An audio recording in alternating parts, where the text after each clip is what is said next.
আসসালামু আলাইকুম। সবাইকে ঈদের শুভেচ্ছা, ঈদ মোবারক।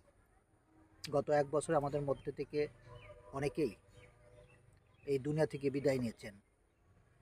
মহান রব্বুল আলামিনের কাছে ফরিয়াদ করি, মোনাজাত করি, দোয়া করি তাদেরকে যেন জান্নাতের উচ্চ মাকাম দান করেন।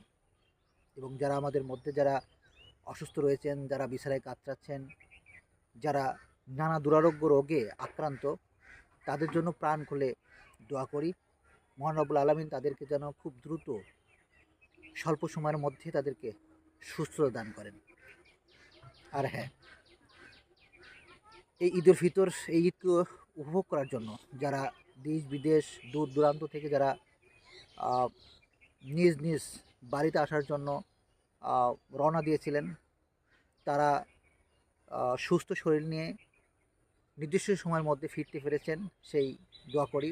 এবং যারা অলরেডি প্রতিমধ্যে রয়েছেন, যারা এখন আসতে পারেননি, তাদের জন্য দোয়া করি তারা যেন নির্দিষ্ট সময়ের মধ্যে সুস্থ শরীর নিয়ে যাতে তারা ঈদকে উপভোগ করার জন্য গ্রামের বাড়িতে সকলের সাথে ঈদ উপভোগ করার জন্য যারা আসছেন তারা যেন খুব স্বল্প সময়ের মধ্যে সুস্থ শরীর নিয়ে তারা যেন আসতে পারেন। সবশেষে আরেকবার সবাইকে ঈদের শুভেচ্ছা জানাচ্ছি। ঈদ মোবারক। সবাই আমার জন্য দোয়া করবেন, মন ভরে দোয়া করবেন, মন খুলে দোয়া করবেন। আমিও আপনাদের জন্য মন ভরে মন খুলে দোয়া করব। আসসালামু আলাইকুম ওয়া রাহমাতুল্লাহি ওয়া বারাকাতুহু।